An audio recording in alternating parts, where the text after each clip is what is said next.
প্রতিটি মানুষের জীবনে কখনো ভালো কখনো খারাপ সময় আসে, কিন্তু মনের অহংকার দূর না করলে সফল দীর্ঘস্থায়ী হয় না। আমরা তো জীবনে সবাই সফল হতে চাই। আজ আমি গৌতম বুদ্ধের এক গল্পের মাধ্যমে বলবো কিভাবে গৌতম বুদ্ধ আমাদের জীবনে সফল হওয়ার পথ দেখিয়েছেন। জীবনে আমরা কখনো ভালো কাজ করি, আবার কখনো খারাপ কাজ করি। ভালো কাজের ফলে যেমন সম্মান ও খ্যাতি লাভ করা যায়, তেমনি খারাপ কাজের ফল হিসেবে নিন্দা ও সমালোচনার মুখে পড়তে হয় আমাদের। অনেক ভালো কাজ করার পরেও একটা খারাপ কাজের ছায়া সব ভালো কাজকে ঢেকে ফেলতে পারে। গৌতম বুদ্ধ নিজের জীবনের মাধ্যমে এই বিষয়ে শিক্ষা দিয়েছেন। একবার গৌতম বুদ্ধ একটি নগরে আসেন।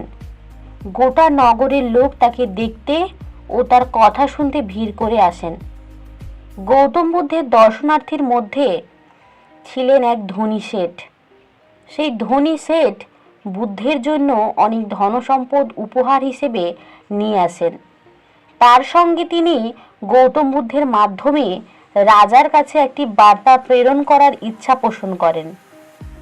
যখন সম্পদশালী শেঠ গৌতম বুদ্ধের সাথে দেখা করেন, তখন তিনি বুদ্ধকে বলেন যে তিনি এই শহরের একজন অত্যন্ত ধনী ও প্রভাবশালী ব্যক্তি।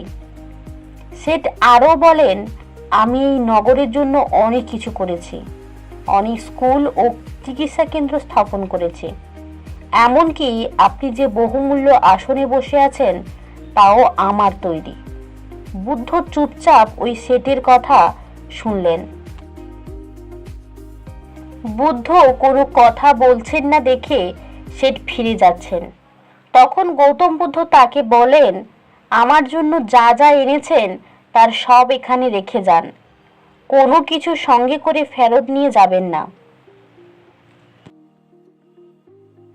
গৌতম বুদ্ধের মুখে এই কথা শুনে অবাক হয়ে যান শেঠ। তিনি বলেন, হ্যাঁ, আমি আপনার জন্য যা যা এনেছি তার সবই আমি এখানে রেখে যাচ্ছি। তখন বুদ্ধ বলেন, আপনার আনা কোনো জিনিস আমার লাগবে না। আমি চাই আপনার মনে যে অহংকার পরিপূর্ণ আছে, আগে সেই অহংকার আপনি ত্যাগ করে যান। এই কথা শুনে ওই শেঠ নিজের ভুল বুঝতে পারেন এবং নিজের অহংকার ত্যাগ করার শপথ নেন গৌতম বুদ্ধের কাছে। এই গল্প থেকে আমরা একটাই শিক্ষা পেলাম, নিজের কোনো জিনিস নিয়ে কখনো অন্যের কাছে অহংকার করতে নেই। অহংকার সাফল্য কেড়ে নেয়। তাই নিঃস্বার্থভাবে পরিশ্রম করুন, একদিন অবশ্যই সাফল্য আসবে।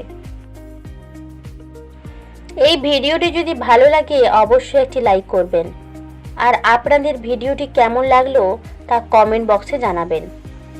আমার চ্যানেলে যারা নতুন প্লিজ সাবস্ক্রাইব করে রাখুন এই রকম মোটিভেশনাল ভিডিও পাওয়ার জন্য।